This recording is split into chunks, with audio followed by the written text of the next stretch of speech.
ESPN's Road to Champ Week, presented by Wendy's, continues with Big Monday.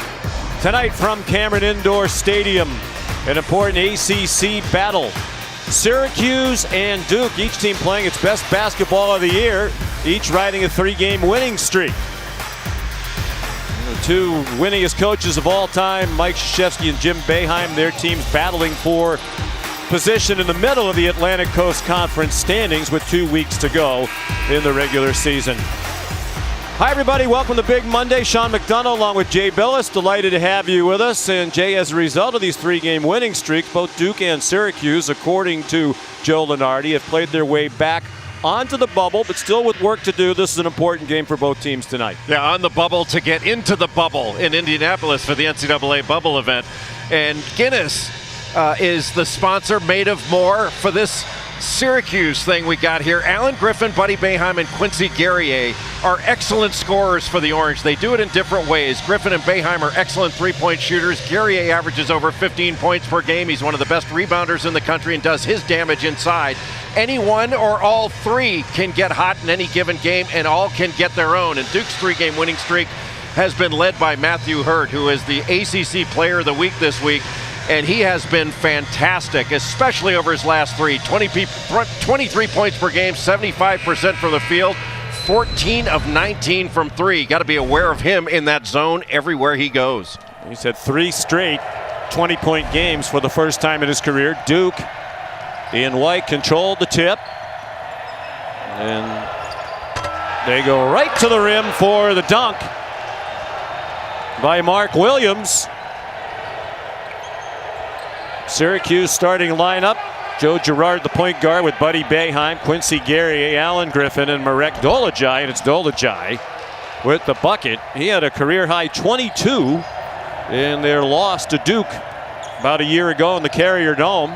Roach and Stewart, the freshmen, with Hurt, Wendell Moore, and Williams, the starting 5. They try to get it to the rim to Williams again, and it's a Duke turnover. You're going to see Mark Williams behind the Syracuse zone, staying along the baseline. Then if a shot goes up, he can move up and really block out to get inside position. Syracuse, not a great defensive rebounding team, so offensive rebounds should be available for Duke.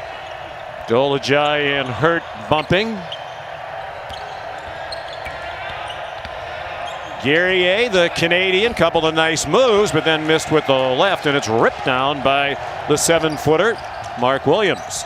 So long, and he made Guerrier finish that over the top of him. Quick 3, up and in. Wendell Moore with his first bucket. Boy, Wendell Moore had such a good floor game against Virginia. 7 assists, just 1 turnover in that ball game. Buddy Boeheim called for travel. Doug Schaus, Keith Kimball, Kip Kissinger, the officials.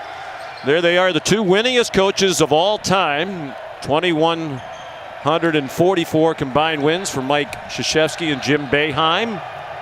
And that does not include, of course, the 101 wins for Boeheim that the NCAA took away. Jeremy Roach, that's a 3 for the freshman from Leesburg, Virginia. Boy, and that's a great play by Matthew Hurt. He couldn't get the rebound, so he tipped it out, and that's off an offensive rebound. That's the best time to shoot a 3. And another Syracuse turnover as Girard just lost it off his leg along the sideline. What a terrific play by Matthew Hurt to knock that out to Jeremy Roach. And Roach also had a great game against Virginia, had 12 points and 3 assists. That was an epic game, in the word of Coach Krzyzewski. 1-point win for Duke over UVA. Alan Griffin was open and passed it up. And Syracuse comes in off a big high. They were down by 20 in the second half against Notre Dame in the Carrier Dome Saturday afternoon and rallied to win by 8. Boy, Duke's movement on defense to rotate and close out to shooters was excellent. Stop drives and then closed out to shooters. 2 good closeouts to Buddy Boeheim. Joe Girard. Shot deflected by Williams and put up and in by Quincy Guerrier.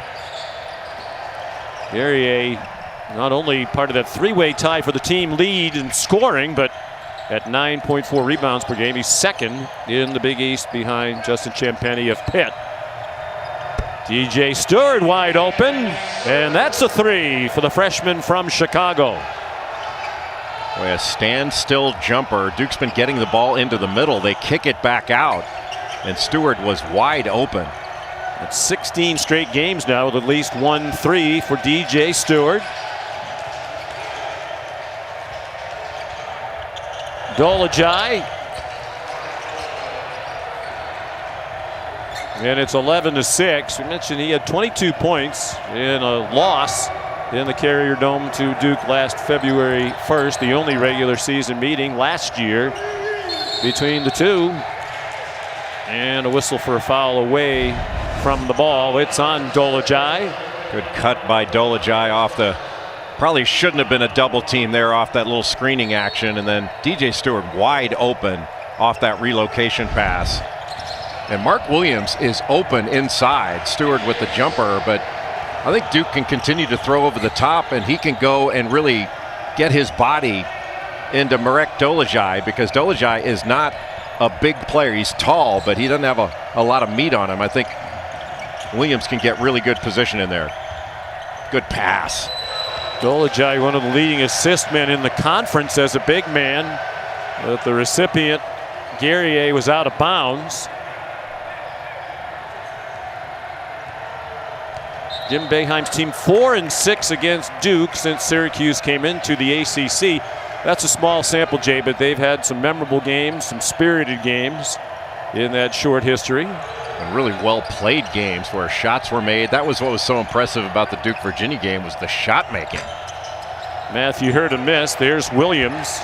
And you talked about it, Jay. Syracuse has trouble with size. They're not very big in the front court. They're not very deep on that bench either. When we come back, we'll talk about Jalen Johnson's decision to opt out the rest of his season and career at Duke.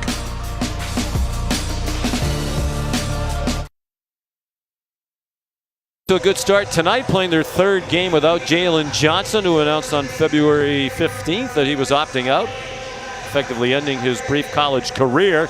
Highly touted freshman coming in, and a very highly regarded prospect in the next NBA draft. He said he wanted to get healthy and prepare for that draft. Jim Boeheim on Thursday was asked about Jalen Johnson's opt-out, said that Johnson was hurting Duke. They're much better without him. He was doing some things keeping other people from playing that are good. They've had 2 monster wins since he opted out. And Jay, if people were watching ESPN on the weekend, or the ACC Network, your Bald Men on Campus show is where you first said it. You didn't like those comments from Coach Boeheim. Well, I thought they were unnecessary. I felt that Jim Boeheim disparaged Jalen Johnson for no good reason. And frankly, I don't think that the idea that somehow Duke is better without Jalen Johnson, and it was presented or implied as being the sole reason for Duke's improvement. I don't find that true at all. But you know, it's sort of a narrative you hear, especially from coaches, when there's some sort of transfer or in the situation of an opt-out here, that somehow the team is better off without them, and that's unnecessary. I don't think you certainly don't hear that from when a colleague of theirs is fired. They don't say, "Oh well, the team's better off without that coach." You know, it's unnecessary. I felt it was wrong, and I said so. Robert Braswell into the game with the Syracuse bucket. 13-8 lead for Duke. Nearly 5 minutes gone by. No fans here tonight, but Duke blast that crowd noise as much as anybody. Matthew Hurt the bucket. And just to continue on and let the folks who are watching this and who have followed your comments and Coach Boeheim's over the weekend, because Jim addressed it again after their win against Notre Dame Saturday in his post-game press conference. He said he wasn't meaning to be disparaging of Jalen Johnson as a person or a player, but he stands by his opinion that they're playing better basketball without him. And you know, I know you just said that's not the only reason, but do you think it's part of the reason that they might be playing better? I mean, there may be a small aspect to that, but I find that an unnecessary place to go. I just don't see that as being true. You know, when was this determination made?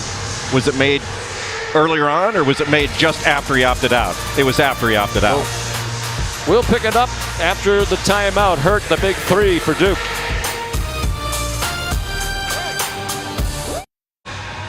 Back in Cameron, a 10-point lead for Duke, off to a good start.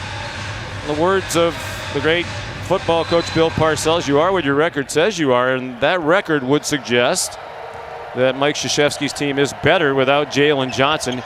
He did not want to go anywhere near Jim Boeheim's comments. They're very close friends. A miss by Alan Griffin, rescued by Braswell. He said, I'll let Jim's comments speak for themselves.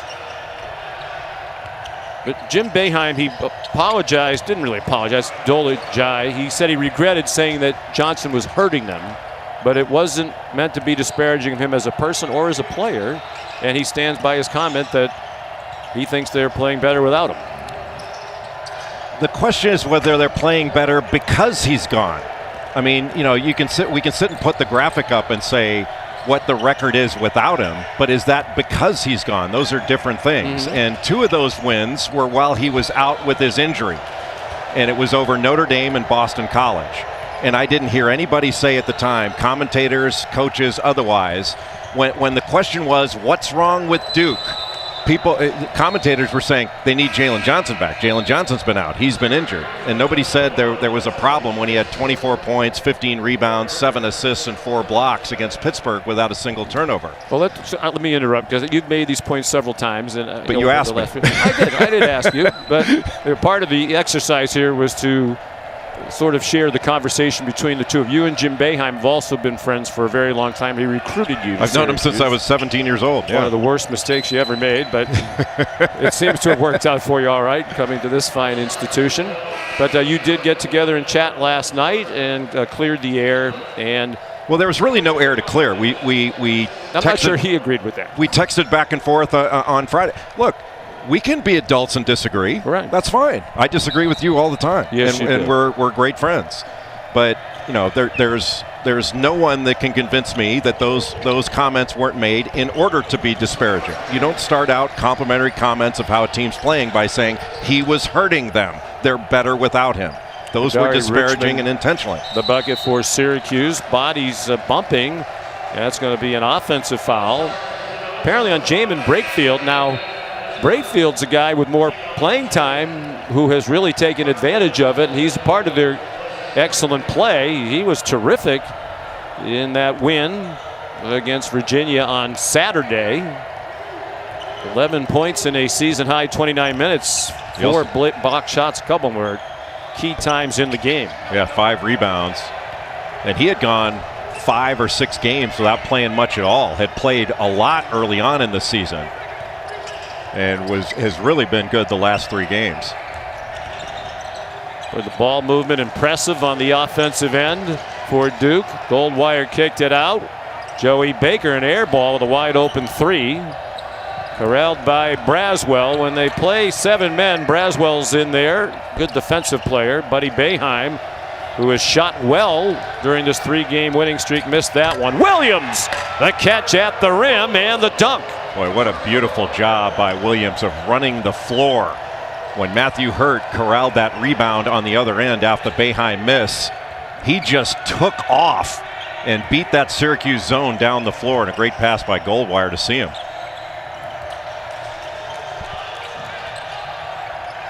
Wow, there's Goldwire. He's had at least 2 steals in all but 1 game this year. Great hands on defense. It'll be Duke ball when we come back. When we come back, message about social justice and equality from Coach K. ESPN's exclusive presentation of college basketball was brought to you by Wendy's. Try the new jalapeno popper chicken sandwich and salad today. At participating U.S. Wendy's.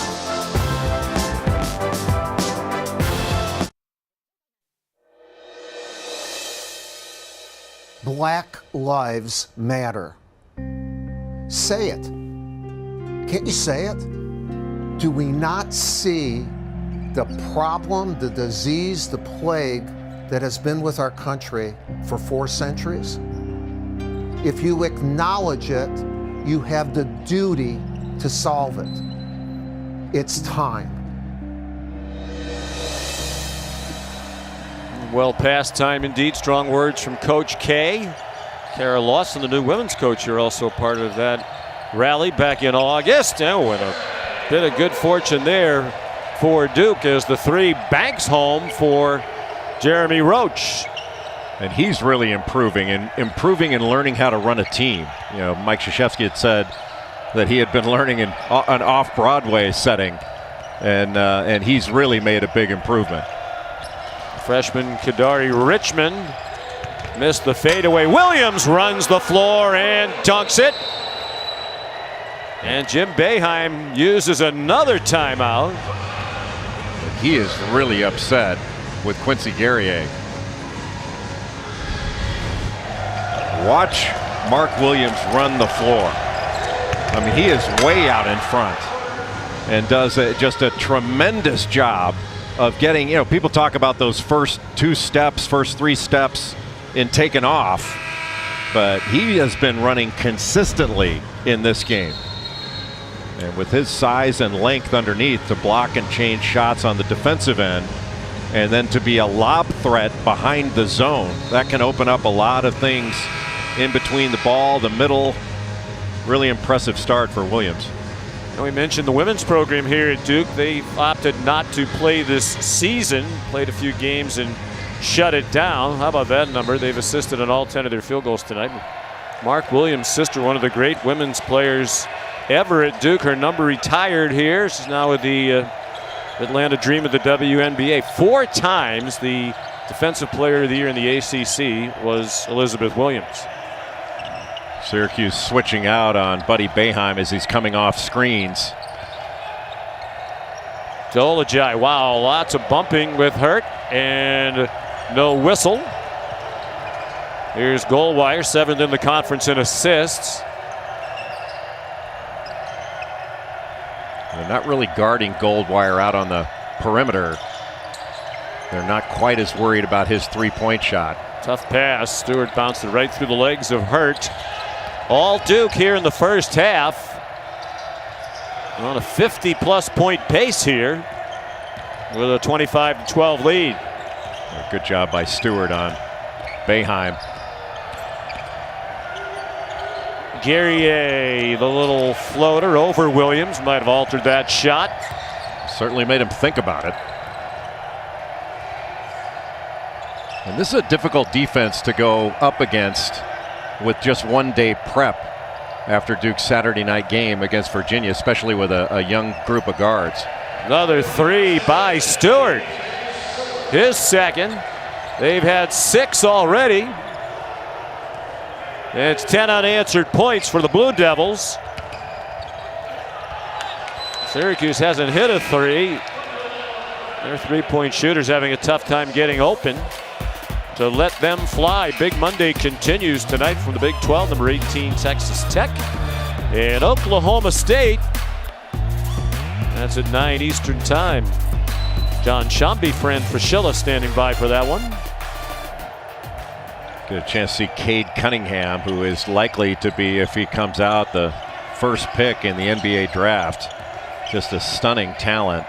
So versatile. Got a switch. Williams on Girard. A lot of dribbling, and then he takes a deep 3. Kept alive by Dolajai. Hit the rim. Yeah, it did. The shot clock wasn't reset. The officials alertly just told the players to play on. And Richmond, a strong drive. And the finish with the left.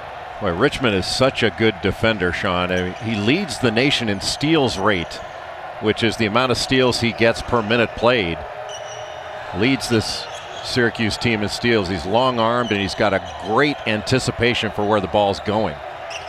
DJ Stewart. Another 3. Well, he is hot. Last 2 games, 2 of 9 from 3-point range, and he is burning the nets up in this one. And trouble in transition. Girard with Braswell. Braswell on Stewart. Missed the layup. You have to go stronger than that. That was not the strongest move Robert Braswell could have made. Out of bounds to Duke. Stewart's got 11 points already. A terrific skip pass. And Braswell just couldn't get there to get a hand up and discourage that shot. Freshmen with all but 8 of their 31 points. And DJ is the leading freshman scorer in the ACC, just under 13 per game. A Blue Devil has led the ACC in freshman scoring in 6 of the last 7 years, including the last 3. Wow. Boy, they are feeling it. A 3 for Roach.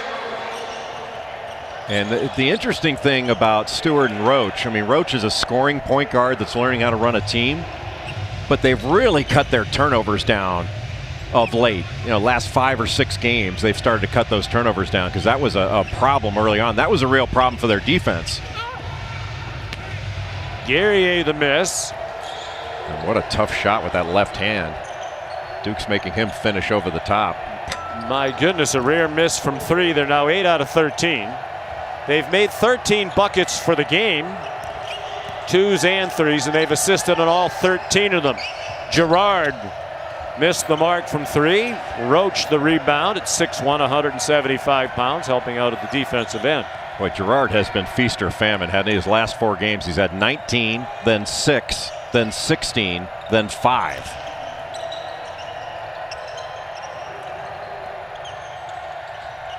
Jim Boeheim was talking because they don't have a consistent scoring presence inside. And there's Henry Coleman off the bench to score.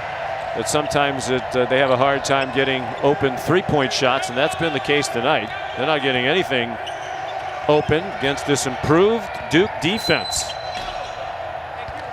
Dolajai fouled by Coleman.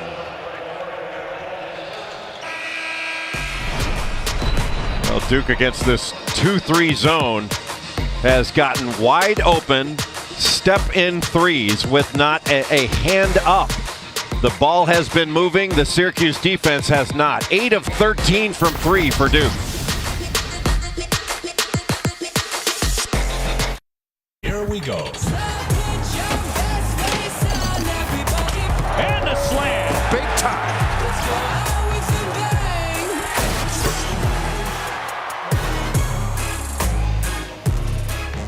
Champ Week not far off. Of course, the ACC tournament begins in Greensboro on March 8th. Here's the latest bracketology. First 4 out on the wrong side of the bubble. Stanford, UConn, Richmond, and St. Louis. And now Duke and Syracuse back on the bubble with their recent successes. But Joey Brackett's reports the loser of this game will be off the bubble. But it's a fluid situation. Dolajai missed the first free throw, made the second. He's one of the best in the ACC, 86% for the season. And he goes to the bench. Duke with a little bit of a smaller lineup in now. You got Matthew Hurt essentially at the 5, so he's in the dunker spot, kind of behind the zone.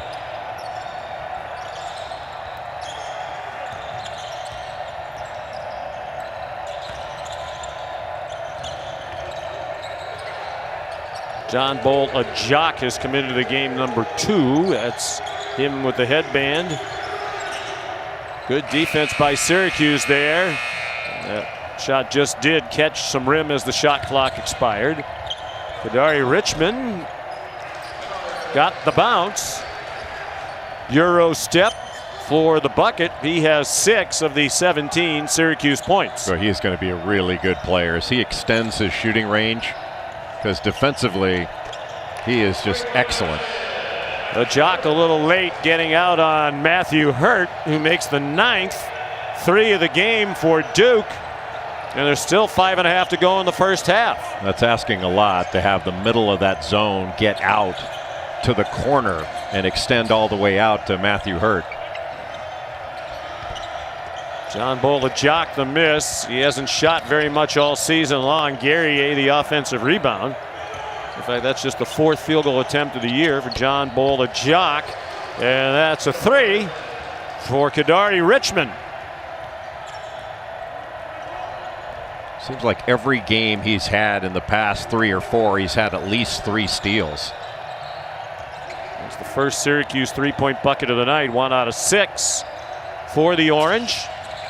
And those are the steal numbers you've been mentioning. He is very active in that zone. A lot of Cuse fans would like to see him play more. His playing time has come up of late. Roach a 3. He looks like a different guy. When we first saw Duke at the beginning of the year, he was a highly touted player, Jay, and I wondered, was he as good as the hype coming in? He looks like it now. Well, he's not turning the ball over anymore. And, as a scoring point guard in high school, it was more about him having to put up a bunch of points. Now he's responsible for others. And Buddy Boeheim, after the offensive rebound, boy, it is amazing. You give up an offensive board to a good shooting team, how many threes they drill after that offensive rebound. First 3 for Boeheim tonight.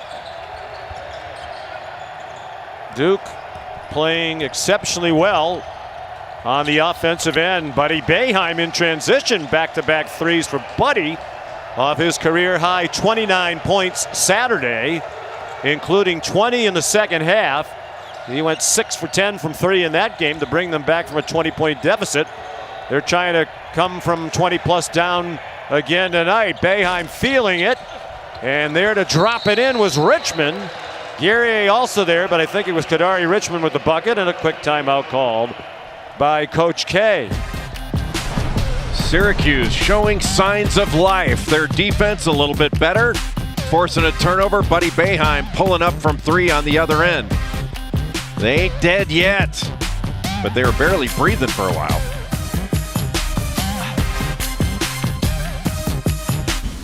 Jeep halftime report just minutes away. Kevin, Seth, as well as Fonz, and we will take a look at Cade Cunningham in a big Monday matchup. Our doubleheader taking on Texas Tech later on tonight. Right now, Duke has 10 threes in this game. You like that, Fonz?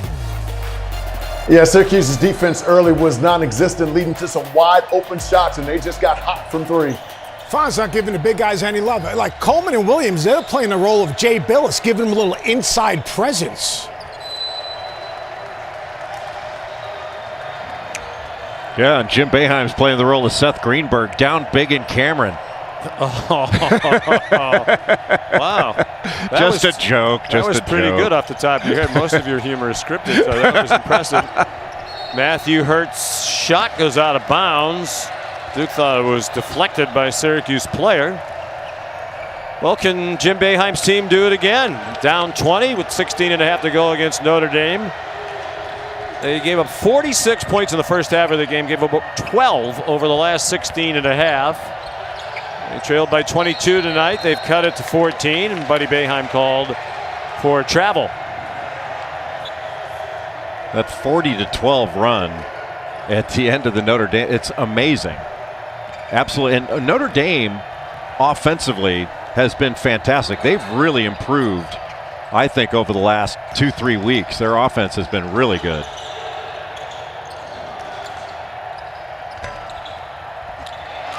Mark Williams, the offensive rebound, and the putback. And there you can see the issue for Syracuse. A lot of people say, you can't rebound as well out of his zone. I've never bought that. You can, but this team is not all that good at it. And against Pittsburgh and North Carolina, they were battered on the offensive glass. Roach called for a hand check, his first foul. Super Tuesday is tomorrow. It's presented by Progressive. And at 9 o'clock, how about Kansas? They're up, they're down, now they're up again, up to number 17 in the country. And a chance for another marquee win as they take on 14th ranked Texas. You will be calling that game, the hardest working man in college basketball. Guerrier shot blocked. He got it back from Griffin. And Syracuse wants a goaltend in addition to the foul. I don't think they're going to get it. Well, now Keith Kimball is asking for help from Kip Kissinger in the alliteration referee pairing there. Yeah, it looked like the ball was still going up. Quick second jump. But what a presence Mark Williams is around the rim. He barely played at all in the game against Virginia. Only played 7 minutes, didn't score, didn't grab a rebound, largely because it's just a different team. He would have to play more out on the perimeter, guarding Jay Huff, and then have to switch.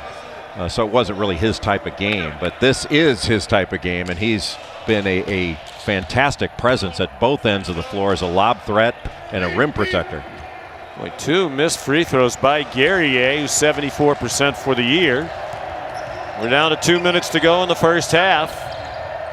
Duke impressive of late and impressive again tonight. That's a 2 for DJ Stewart. It's basically anything they want, Sean. Anything they want. And when a shot goes up, when the ball moves from one side to the other, a little guy has to block out Mark Williams.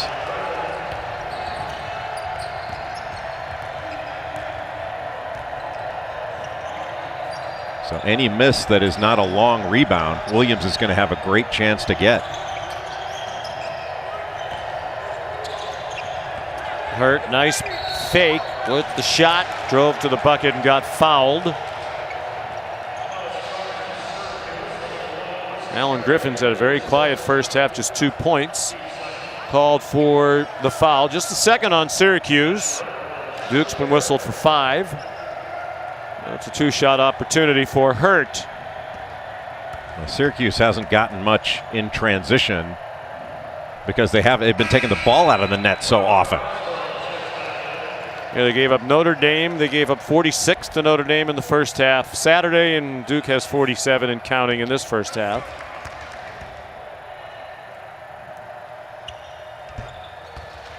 Yeah, it's unusual, Sean, after all these years of watching this Syracuse zone to see teams so comfortable playing against it.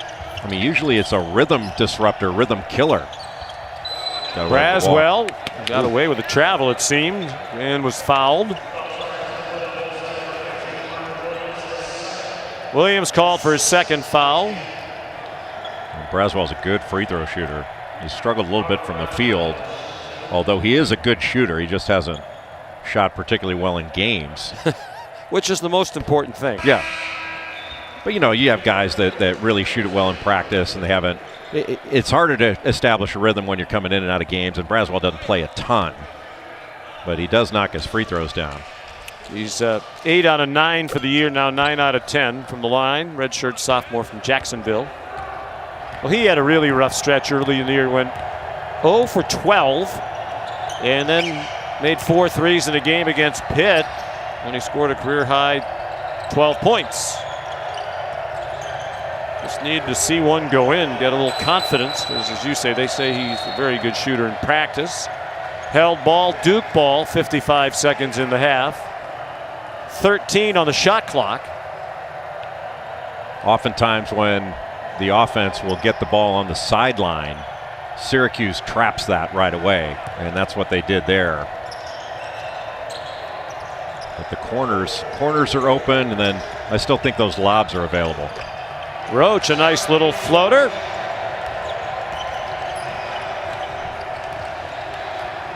And this is what Duke expected out of this pair of freshman guards. Stewart and Roach, they've been excellent. Kadari Richmond, the drive. And Duke can just about take the last shot. As a matter of fact, they have turned the shot clock off. Largest lead was 22 at 42-20. Syracuse never led in the first half.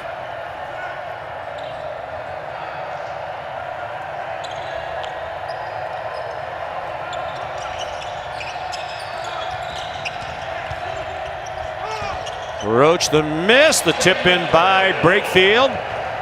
Chance for a heave for Richmond, off the mark. 52 points in the half for the Blue Devils. 3 players in double figures. 16 assists on 20 made field goals. Very impressive.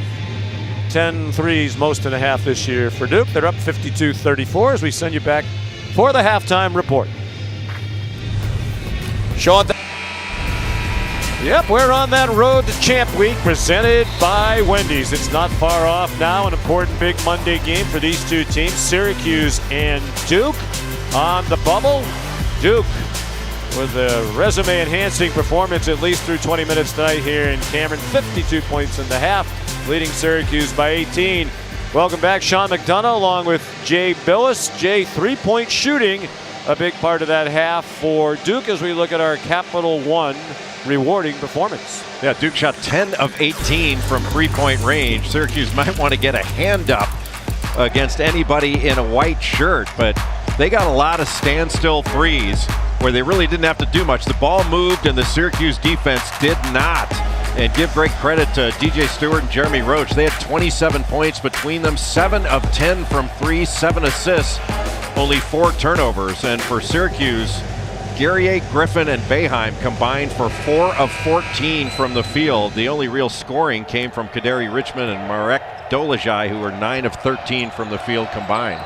3 Devils in double figures, 52 points in the half. Their most in any half this year. Griffin almost got stuck in the air. His younger brother will be a freshman at Duke next year, highly recruited player AJ. Alan Griffin scores. AJ's at Archbishop Stepinac in White Plains, New York. Top 20 recruit. Really nice move by Griffin. Just a little up fake, and Stewart flew right past him. Matthew Hurt missed the 3, tipped by Stewart to Williams for the easy dunk.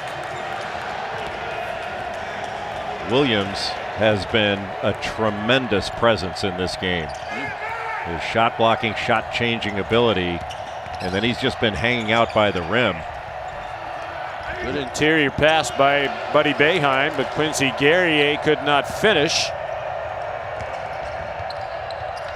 Roach confidently attacking, but missing the one-handed floater. Boy, the last Syracuse possession, Guerrier was right in front of the basket, but Williams was just a wall in there to make him score over, and that was clearly, he doesn't get a blocked shot, but that is a changed shot. Talk about that challenge. That forced the miss. And on the other end, you know, right behind the defense, then he can really block out. Just step up, and he winds up blocking out. The ball came to him, but if it were a shorter rebound, he would have gotten that. And then the defense Guerrier might be forced to go over his back to try to get the defensive rebound. Jeremy Roach's second foul. Kaderi Richmond, the free throw shooter. Syracuse now 3 out of 8 from the free throw line. They're one of the best free throw shooting teams in the country. Words that have rarely been spoken before. So many years Orange Nation has suffered with Syracuse struggles at the line, but Syracuse came into tonight leading the ACC, number 6 in the nation at 79.7% from the stripe. That would be the school record for a single season by a long shot. Well, Duke's free throw defense has improved. They have. Like everything else, it seems to be improving for Duke. Wendell Moore passed it out. He had a quiet first half, but they didn't need much from him. Kick ball by Guerrier. One of the things, Syracuse seems to be moving a little bit better on the flight of the ball in this second half, but the Orange have to get their hands active. See how their arms are down? And that makes it a lot easier to see through and deliver a pass. Good defense there. Guerrier had his hands up, blocked the Roach 3, and then dunks in transition. That's the way to get back in this, is to get some steals, try to get some transition. And Syracuse leads the ACC in steals. One of the best steals teams, especially Richmond. Stewart, a miss, and Williams skies to flush it. Just cannot get him blocked out. Behind that defense, such a threat. 12 points, 1 shy of his career high at 13 in their win at NC State. Of course, he played a lot in that game. That was the game Jalen Johnson played only 8 minutes and then left the team thereafter. Just being behind that zone, he's able to step up and get that inside position. We talked about that a little earlier. He basically blocked out Guerrier. And usually the defense is going to have inside position, but not against this zone, not when you stay closer to the baseline.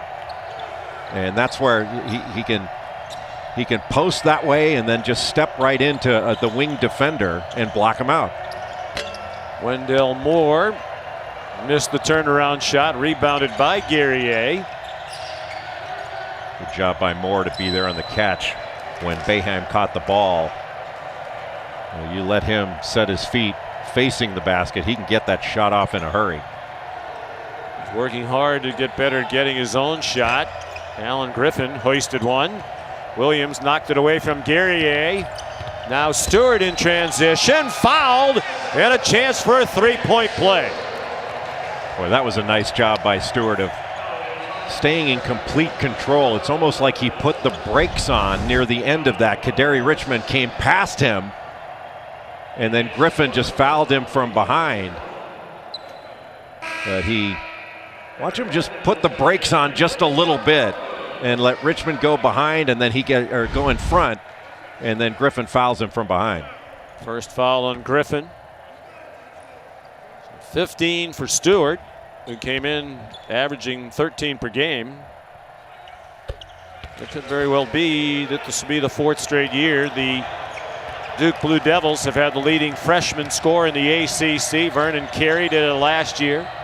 Zion Williamson and R.J. Barrett each scored 22.6. 2019, foul called underneath. Marvin Bagley led all ACC freshmen in 2018 at 21 points per game. Now it looks like Stewart will join that list. When you recruit well year after year and you get some of the best freshmen in the country, chances are they're going to do good things for you. And Stewart is. And it took this group a little bit longer to figure it out. Not that they have it all figured out, but they're certainly improving and have improved throughout the course of the year. But earlier on, Duke lost some games that were one-possession games. They weren't finishing, and they had some turnover issues. Boy, that was a quick inbounds. Duke was not set. No, they weren't ready. The referee just gave the ball to Syracuse. Usually they let everybody get lined up. Well, snooze, you lose. There was Alan Griffin, who was wide awake for the easy two. You snooze, you lose. Wendell Moore, the floater. Sophomore from Charlotte. 4 minutes gone by, second half. Duke trying to win its fourth straight. Each team came in winners of 3 in a row. Duke on the heels of a 3-game losing streak. Syracuse has actually won 6 of its last 8. The schedule gets a little tougher here in these remaining 2 weeks for the Orange. Shot clock at 4. Richmond, a little too much hopping. What were they doing on that offensive possession?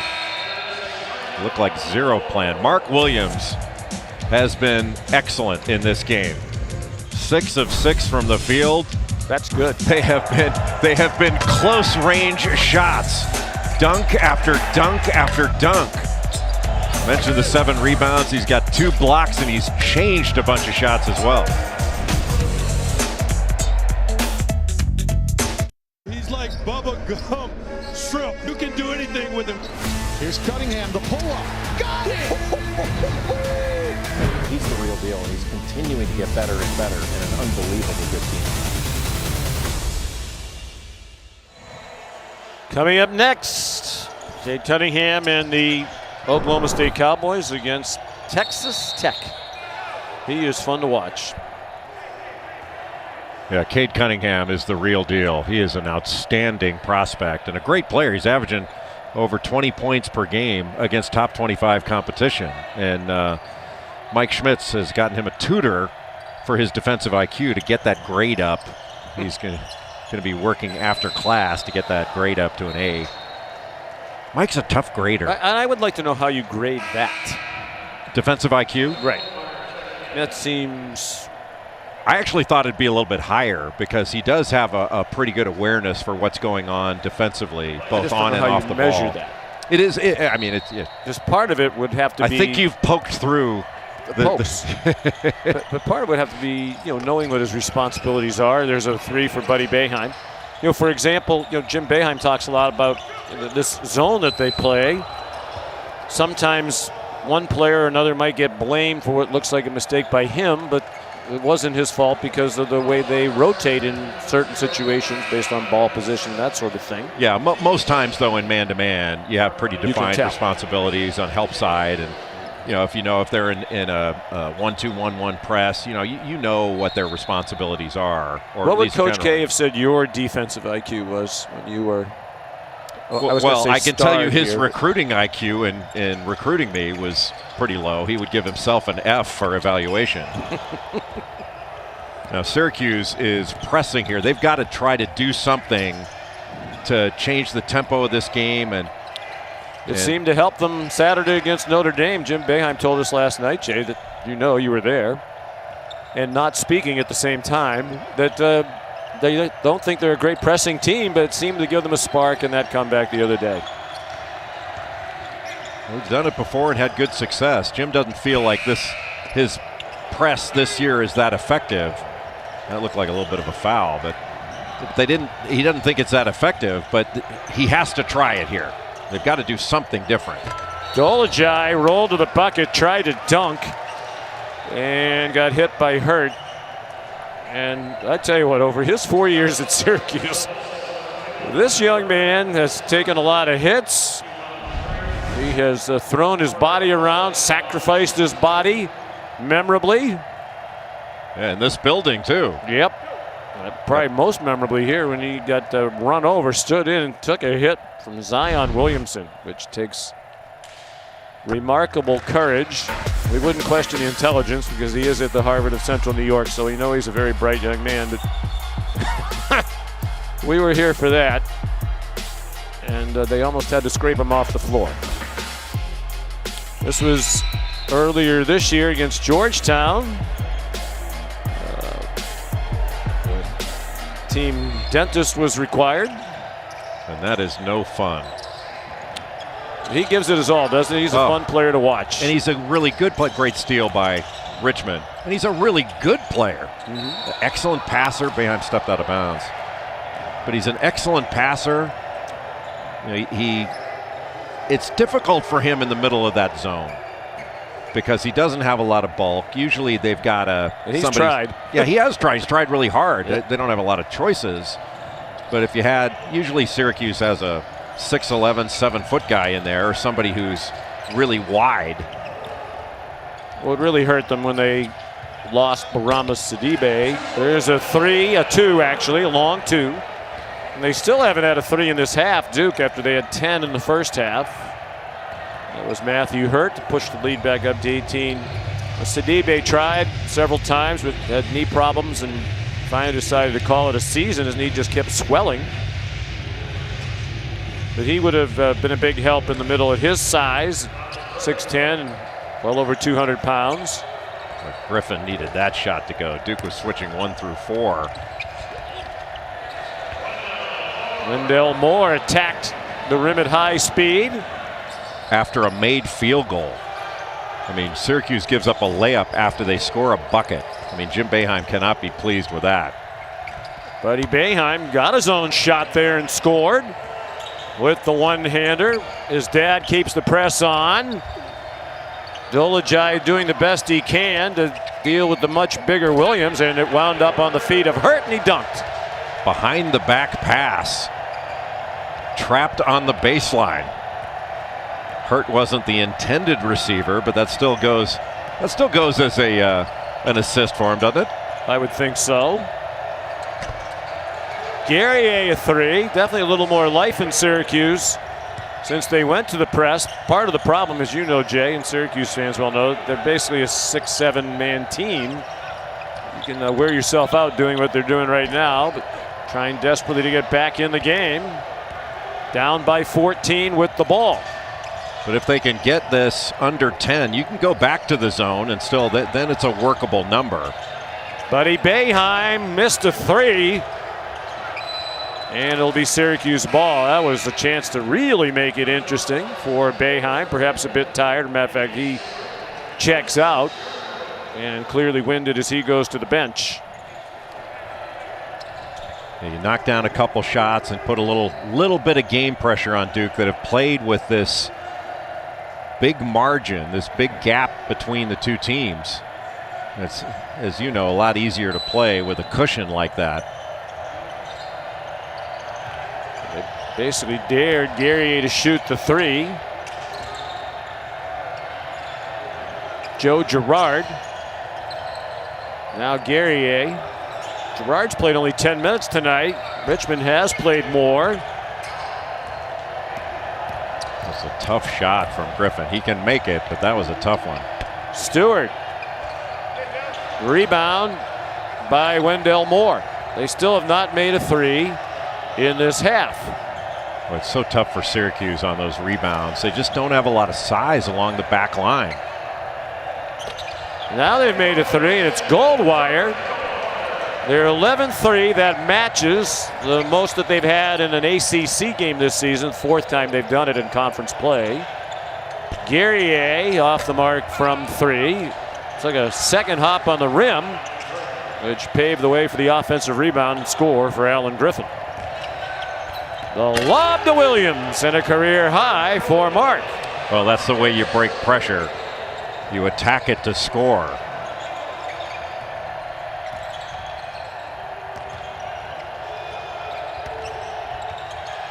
Nice move by Richmond. Couldn't finish, nor could Guerrier. He looks tired as they run back to the defensive end. Press has been effective in spurts, but Syracuse desperately needed this media timeout. Coming up next, I think it speaks for itself. You won't get play-by-play of the week, I know that.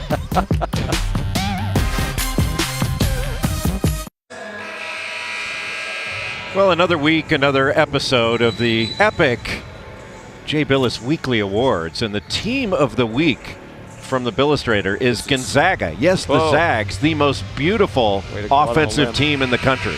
22-0, coming off two big wins this week. They pummeled San Diego. They were outstanding against St. Mary's. This team can really score, just fun to watch. And yet another triple-double for Ayo Dosunmu. His second, he had one against Wisconsin and then against Minnesota in an excellent performance by the Illini. And then the blue-collar player of the week is Jeremiah Robinson Earl, who I think has to be higher up in consideration for the National Defensive Player of the Year. There's not a front court player in the country who guards pick and roll better than Jeremiah Robinson Earl. Joe Girard the foul on Matthew Hurt. Does Illinois, do they petition you to be a part of that? You've had a lot of Illinois picks this year, and I'll give you credit. You sometimes pick names that are hard to pronounce. and you go with it anyway. It's like I would avoid the tough to pronounce names, even if they were the most deserving player, just to avoid a potential embarrassing moment. Well, I'm full of it. My life is full of embarrassing moments, but we did have one game. We did have one game that got postponed this year, and so we couldn't do. I think Ayo Dosunmu was going to get Player of the Week that week, if I remember right. So this is the make good. That was it's not a make Miami, good. North Carolina. Miami, North game. Carolina. Yeah, we were on site when it was postponed, and we weren't even invited to the party. Does that count as an appearance at ESPN? You cannot possibly have an appearance-related deal because you have more appearances than anybody. So it would be prohibitive if they paid you by the appearance. No, I get paid by the word. Tonight is a freebie. Tonight's a freebie. I was going to say, no wonder you're the wealthiest man I know. Nearly midway through the second half here in Cameron Indoor Stadium. Been all Duke. They led by 22 in the first half. 3-point barrage in the first half. They had 10 threes. They made one here in the second half, but still comfortably ahead. They get the ball back with 10:25 to go. And Syracuse to keep the pressure on. Robert Braswell guarding the inbound pass. Syracuse looking to trap. Duke just does get it over. And now they'll settle with Roach, Stewart, Hurd, Goldwire, and Williams. And that middle wide open if somebody flashes in there. Good pass out. Stewart, and there's Williams again, adding to his career high. Is 16 points now.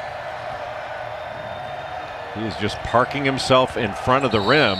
That might as well have been a pass. The shot attempt was right there for Williams to clean up. Now watch, he passes out, beautiful pass, and watch how he just blocks out here and gets right in front of Alan Griffin. Griffin, with his size, doesn't have a chance, and then not having inside position makes it even harder. First career double-double. It's his first double-figure rebounding game. He has 10 rebounds tonight. His previous high was 8 against North Carolina.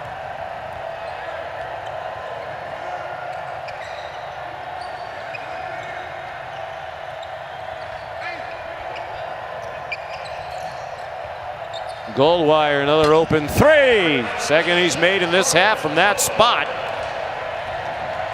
He only had 12 made threes coming into this game. He's knocked down 2 in this one. And they've been comfortable shots. No rush at all. And really, aside from some shots inside, Duke hasn't had many contested shots. Buddy Boeheim, another drive. His original shot blocked. He got it back and scored. So the 12 threes now for Duke, the most they've made in an ACC game. Their season high in any game is 13. That was against Bellarmine early in the season before they shut down their non-conference action. And the record for threes in a game in the ACC for Duke is 17. They did it twice. Williams well contested there by Robert Braswell.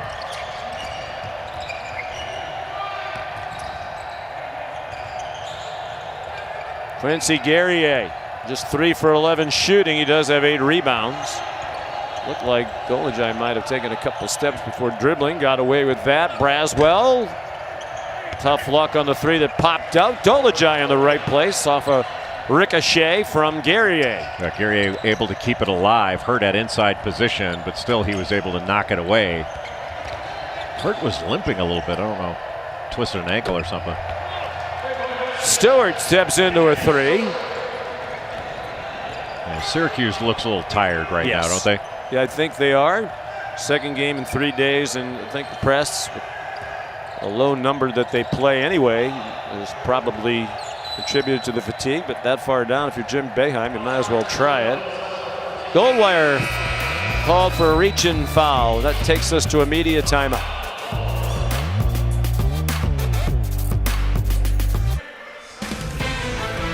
NBA Wednesday on ESPN, the ESPN app, and another great doubleheader. Steph and the Warriors take on the Pacers at 7:30. Then the Lakers are in Utah. They might be the 2 best teams in the NBA.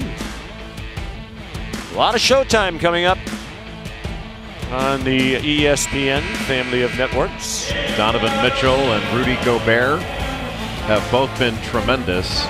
And I'm a huge Dame Lillard, CJ McCollum fan. Well, if you want to tune in, I always do. Lakers against Utah. Well, Quinn Snyder is the head coach of the Utah Jazz, former teammate of mine and close friend. He's done a fabulous job. I think he'd be coach of the year, don't you? If they had the voting today. And of course they don't. We always have to add that qualifier. Marek Dolajai. Goldwire went for the steal, didn't get it. Dolajai missed an open shot. And that's a heck of a rebound by Jeremy Roach, because it looked like Guerrier was going to get, because of Mark Williams going after that blocked shot, that took him out of rebounding position.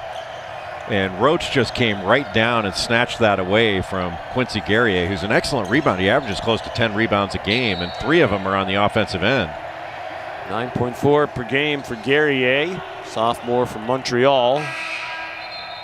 Dan Shulman tells me that Montreal is in Canada. It is.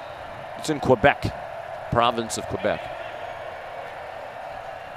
I remember when I was doing Red Sox games on local TV, we did a game in Toronto, and one of the technicians who was local said, please don't call it Toronto, Ontario, Canada. Yes. You wouldn't say Boston, Massachusetts, United States.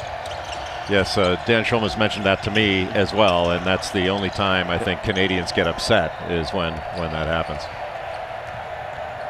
He told me about something called a Canadian standoff, where are you going to get yourself in trouble? You have 2 Canadians that say, after you. No, after you. No, I insist, after you. No, they are nice. They're very nice people. Dolajai, the kickball out of bounds. Dolajai really is a good player. Just his ability to pass the ball has always been so impressive. He came into tonight with 65 assists. among the leaders in the conference, has just one tonight. Timeout, 6:25 to go.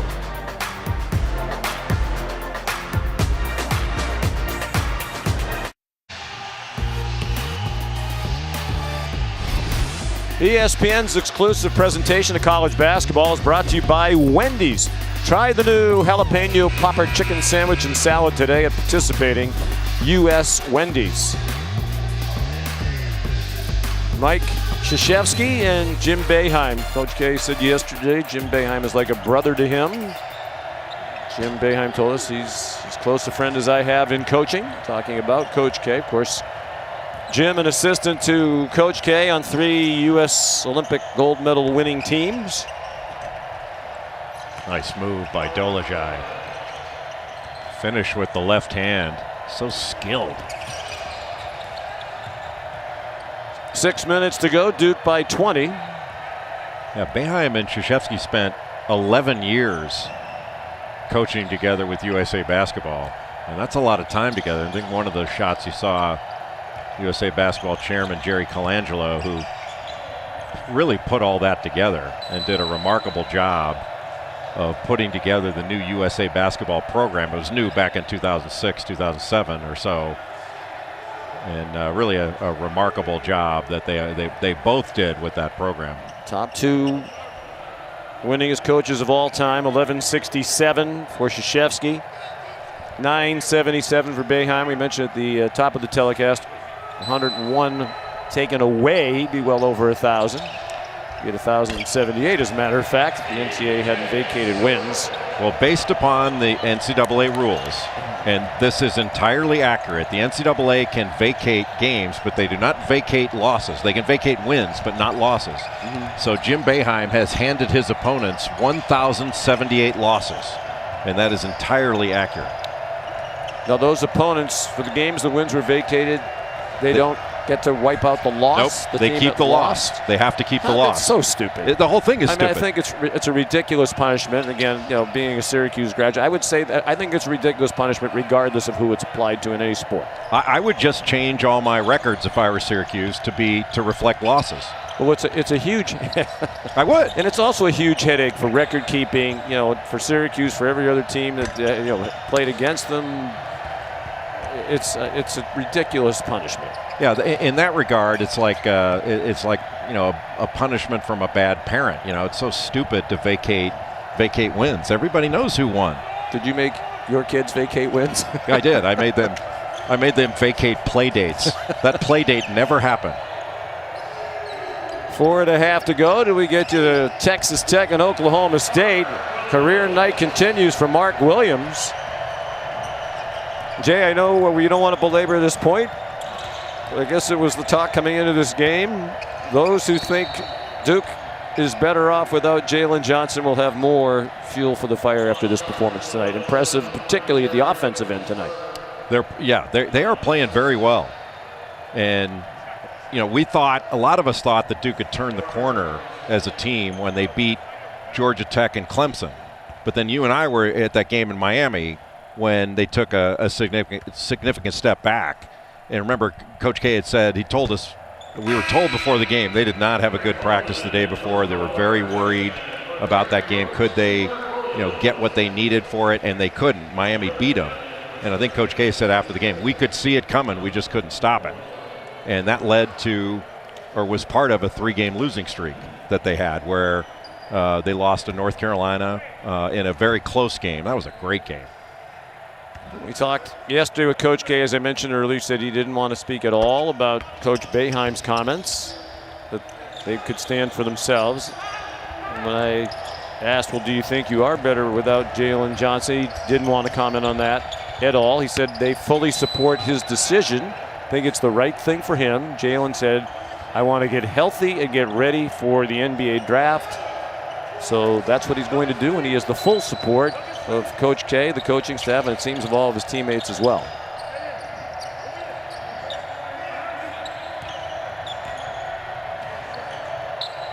Number 6 rated prospect. We're under 4 minutes to go. And think a sign of a good team too, Jay. Those who are getting additional playing time as a result are really taking advantage of it. Timeout. Monday doubleheader coming your way in the Big 12. Cade Cunningham, Oklahoma State hosting Texas Tech. Seth, what do you need to see from this young man? I'm looking for him to be a little bit more aggressive early in this game to set a tone for Oklahoma State. Back to Sean and Jay, fellas. Well, that'll be a good one coming up next. And how about Thursday? A Sonic blockbuster. We can't call it that unless it is one. And it's Iowa against Michigan right now. Michigan looks like a #1 seed in the tournament. That hasn't happened since '93. Iowa, a lot of big wins, tied with Kansas for most wins against ranked opponents. Luka Garza remains, if not the leading candidate for National Player of the Year, certainly among them. And Hunter Dickinson, a big part of the Michigan success. Hunter Dickinson was excellent in the game against Ohio State, wound up with 22 points. That's going to be an old school matchup between two big guys in that one. And Michigan's playing well enough, I think, to be put in the conversation to be with Gonzaga and Baylor as having separated. They seem like they're on that level. They looked good yesterday. And Ohio State offensively can play with anybody. I mean, I think they put up 87 in that one, but they're not quite. I don't think they're as good defensively as Michigan. Michigan's wings are so good on both ends of the floor. And Juwan Howard's a really good coach. Really good. With an excellent staff. Phil Martelli among them. Here's what Joey Brackets has as #1 seeds. Look at all those Big Ten teams near the top. 4 among the top 8 seeds. Heard a block shot.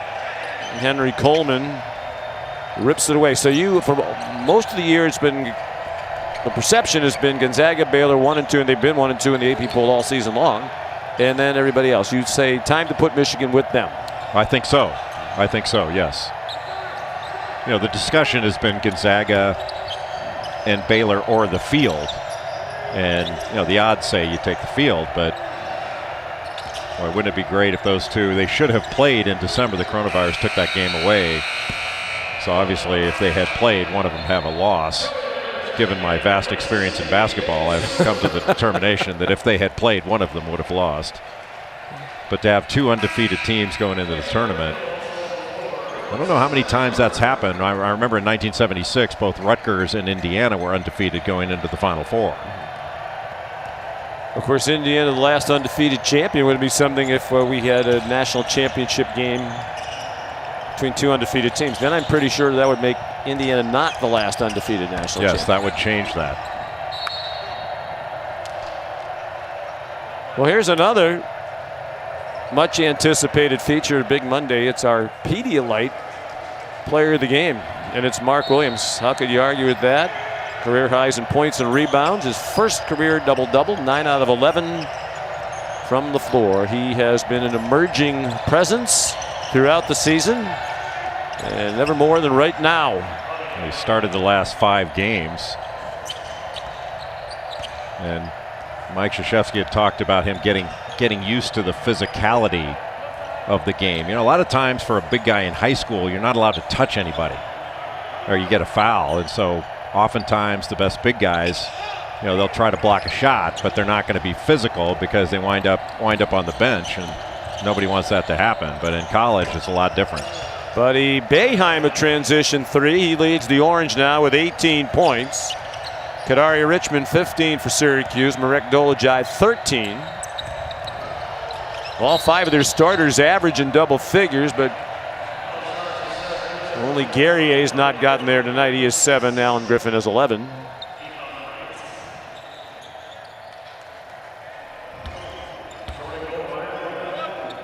Goldwire at the free throw line. I like this little device. We can do the promo during the free throws, and it doesn't become a problem. Although it does when they miss the front end of the 1-and-1.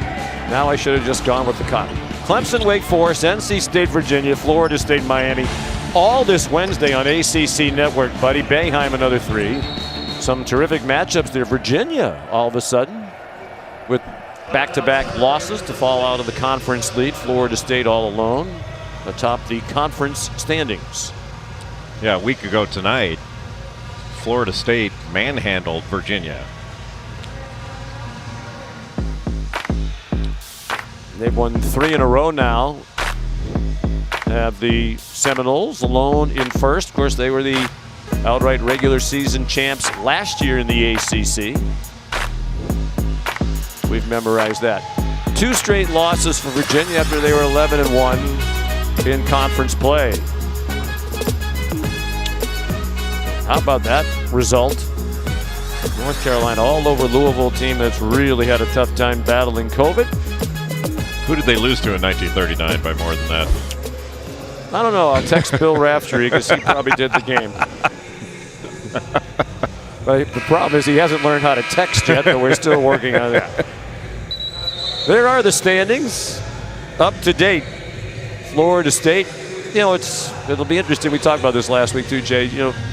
Teams have had a varying number of games because they've had a varying number of cancellations, postponements due to COVID. Remains to be seen how many of the games missed will be made up. So it's very likely that at the end of the regular season, they all wouldn't have played the same number of games. I don't really think anybody cares. No. There's nothing anybody can do about it. Trying to squeeze too many games in toward the end of the season, I'm not sure is the right thing to do. But it does bring to mind, like if you're Florida State and you want to win it again, you just say, okay, we're shutting it down for the rest of this regular season and we'll stand on our 2 conference losses. That would never happen, but... And of course, the ACC champion is considered to be the team that wins the ACC tournament, which starts March 8th, right here on ESPN family of networks from Greensboro. You mean when you say ACC champion, the automatic bid? Well, they do talk about regular season wins, but the conference champion, like last year, they gave the Florida State the trophy.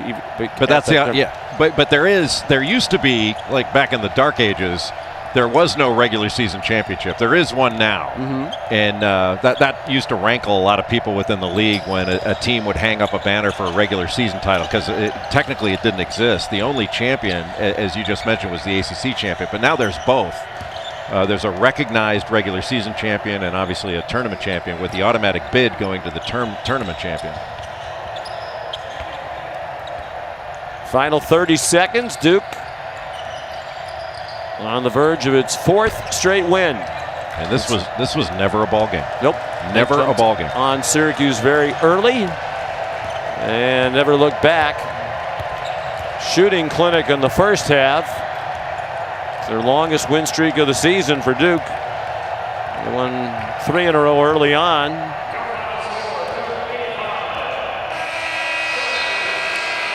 And all that talk about Duke isn't going to make the NCAA tournament.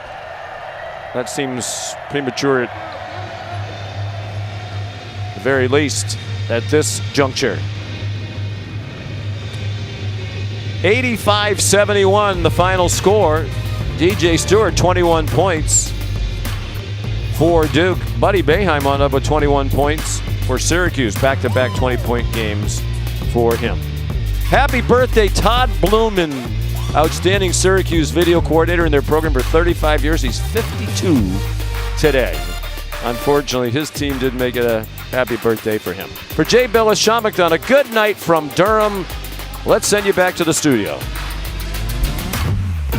Sean, embrace your role. Yep. Play to your strengths. Do what you do well. Don't show people what you can't do well. So Williams defends, he rebounds, he scores around the basket.